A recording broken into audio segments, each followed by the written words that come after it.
del año de Matarazzo, como Cadenas, estas películas son así. Anna, como tú has dicho antes, en su año bate todos los récords, lo bate también Pan, Amor y Fantasía, y al año siguiente o 2 años después de Pan, Amor y Fantasía, el éxito brutal que arrasa con todas las taquillas es Marcelino Panivino en Italia. O sea que hay... Pero la mejora de condición de vida de las gentes les hace también buscar un cine más elaborado, más cercano a sus ambiciones, que el otro de denuncia, que respondía a un momento histórico que fue vital para ellos. Es lo que aquí a veces se dice ese refrán, que la botella medio vacía y medio llena, porque esta misma película, Pan, Amor y Fantasía, pues es un drama en sí mismo, es un drama, es la historia de un drama.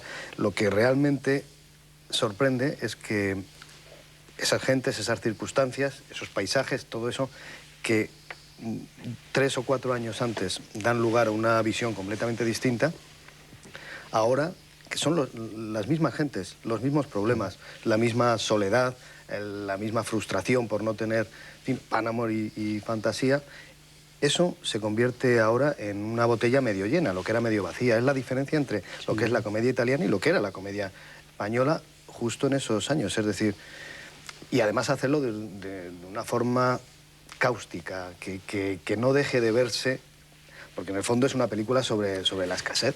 Lo que pasa es que ellos ahí dicen que amor, enlaza con la tradición italiana de la comedia del arte. Sí, efectivamente, como esa comedia ha sido dura, ha tratado de la pobreza, de la estupidez, de todo, pero siempre con cariño, aunque lo demuestre, aunque lo ponga a los ojos del espectador, lo recuperan para el cine. Y entonces todas estas películas tienen esa ambivalencia. Y lo que es curioso es que sean los mismos elementos, es decir, con los mismos elementos se hace un cóctel completamente distinto.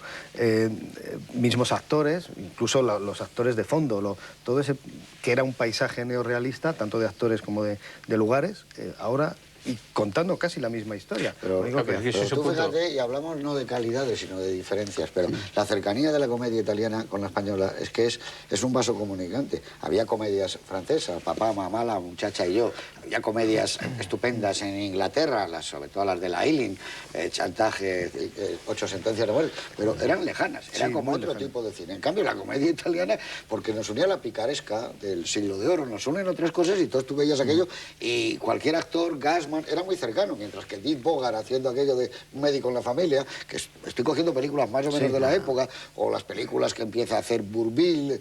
Es que la realidad social son más distintas. La realidad social, algo de lo que apuntaba, y el propio paisaje, el aspecto documental de las películas era muy distinto, porque viajabas por Francia y el mundo rural era muy distinto del español o del italiano, que eran bastante cercanos. Tú has señalado la picaresca, Juan ha señalado la comedia del arte. Habría que señalar también esas compañías ambulantes de cómicos que están circulando por todo el país, prácticamente de cómicos desastrados, actuando en las plazas de los pueblos como este tipo de pueblo, porque yo creo que la riqueza de intérpretes de las comedias italianas y de las comedias españolas se basa fundamentalmente en esa riqueza de vida teatral, a veces desastrada por los pueblos, que existían, ¿no? ¿Os habéis fijado que la plaza del pueblo que está maravillosamente localizada para que pueda ser real y pueda tener tirón, es muy parecida a la del Viaje a ninguna parte de Fernán Gómez? Sí. Muy parecida. Claro, sí. Entonces, todo ese mundo, esas compañías que hemos visto del EPE, todo eso que había en España, eso daba además, los viajantes, un caudal de... Los viajantes, eso incluso está en una obra, en principio, tan alejada como Tres sombreros de copa de Miguel Indura, que en el fondo lo que está retratando es una ciudad de provincias con esas compañías de varietés que se llamaban entonces. Aquí está con el comerciante ¿no? El mercader ese de las telas, eso que lleva. Dice, siempre me toca cuando llego a un pueblo en una romería, no hay gente, ¿no? Pero Miura se hubiera entendido perfectamente con Dino Risi, con Comencini, con Monicelli, porque en eso mismo que estás tú citando, él decía, íbamos a formábamos parte de las compañías teatrales. Lo único que veíamos era la estación, el hotel y el café. ¿Y para qué más? Dice, había bobos que se levantaban a las 9 de la mañana y veían la fachada del ayuntamiento, que era un horror. Decía, no era platereja, no era nada. Pero ese humor que arrastra Miura es el humor que tenían estos italianos. Y luego además, porque es que lo que hay es algo muy parecido a todos, y es, lo ha apuntado me parece Oti anteriormente, es la causticidad. Es decir, hay una mezcla de ternura, de observación social y de ironía presente. El cartel inicial de que detrás de un carabiniero siempre hay, parece que va a ser el equivalente a la Guardia Civil, vamos, completamente, ¿no? De los pueblos, ¿no? E inmediatamente ves ese desastrado autobús, la gente baja del autobús, y las presentaciones con esa pomposidad un poco ridícula que le dan absolutamente a todos. Es decir, que ya le está dando la vuelta a todo y están todos los elementos, el usurero, la pobreza, la miseria, bueno, la murmuración, la historia de que si dicen este está enamorado de este, de la otra, tú lo has apuntado, la represión sexual, porque simplemente la imagen de la Lolo encima del este o caminando descalza ya es bastante, pero es que Vittorio De Sica lo único que lee son revistas con señoritas. Es impagable la criada Carmela. Es absolutamente impagable como personaje y como actriz, como personaje, porque es la conciencia de lo que dice, no solamente dice lo que dice el pueblo, pero además está hablando con franqueza de todo el mundo, a todo el mundo que aparece por ahí. La película es riquísima de personajes, yo creo que tiene un gran guión. Mira, Pico podía haber sido Aurora Redondo. Una de las Cabalba, ¿no? Yo creo que Eduardo tiene razón, pero una cosa, pero el cine eso lo ha reflejado todo ello. Si veis que Luces del Varieté, Luci del Varietà de Fellini y La Tuada trata de esas compañías y de esos sitios dormidos y de esos ramplones y Vitelloni de Fellini también. Y luego fíjate que y luego Marcor, ¿no? Claro, todo. Marcor, todo. Es cómicos. No, mantiene. Cómicos de Bardem. Sí, mantiene. Es que hay que yo creo que lo único que se veía... Yo creo que si hay un momento fundamental en la historia del cine español, a mí me parece, yo no estaba, pero por lo que he leído, más allá, incluso más importante que las conversaciones de Salamanca, fue la Semana de Cine Italiano. Sí. Yo creo que eso cambia la historia del cine de España. Los que ven esas películas dicen, ¿pero qué es esto? Sí, parece Por ejemplo, eso es un momento histórico. Yo vi esas películas. Tú lo viste, yo creo que eso cambia. Salen otras películas a partir de ahí. Porque lo que no estoy de acuerdo es que el neorrealismo hubiese podido ser español, porque la censura no hubiese permitido de ninguna manera. Esta película tiene ese largo prólogo escrito que no antes de esos añadidos que pide la censura y que va mucho más allá de lo que dice la traducción española, pero que en realidad lo que trata es de evitar un problema que sí tuvieron serio, y es que cómo iba a tratar los carabineros. Ojo, y entonces viene todo ese preámbulo, esas cosas escritas. Pero te lo rompe la ironía de Comencini, la forma en que ruedan las cosas. Porque le ha puesto las imágenes, la censura le pone el letrero. Que era el mismo sistema que ha utilizado Berlanga siempre. Es decir, es que Berlanga puede poner un cartel como ese y estar riéndose, vamos, a carcajada batiente. Porque cuanto más serio es el cartel, más barato.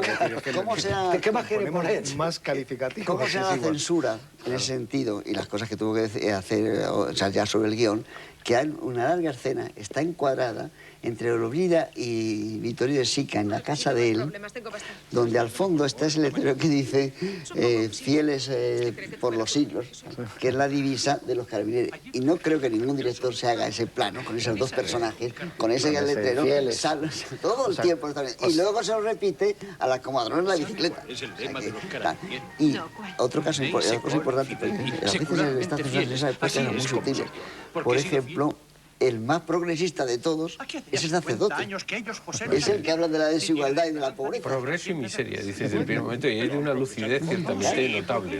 Pero lo que yo estaba diciendo es que mientras ellos podían haberse acercado, por ejemplo, los cineastas españoles de ese momento, a los franceses, que había muy bueno, Marcel Carné, pero era otro tipo de cine, un fatalismo romántico, la gente aquella se moría de smoking fumando un chitán, era otro mundo. Sí, podían haberse acercado a los ingleses, que eran buenísimos. Esa censura era muy difícil, es que la censura no te... pero bueno, si es que te tachaban y tachaban una vez y otra, no había manera de meter... Por supuesto que no había manera. El talento de Berlanga, y aún así Berlanga... Yo estoy convencido que, bueno, Cómicos, es una película muy difícil para la censura. Automáticamente es una película muy pesimista. Claro, sí. Cómicos, era una película que era muy fastidiosa. Aquella frase genial que Berlanga quería hacer un plano de la Gran Vía y dijeron, bueno, cuidado con Berlanga porque te puede hacer un plano general de la Gran Vía y salir... Era un plano de Pasapoga. De Pasapoga y saliendo el obispo de Pasapoga. Así como si no pasara nada. No, era muy... No, pero él lo hizo con el Hardy Kruger. No, pero yo he vivido...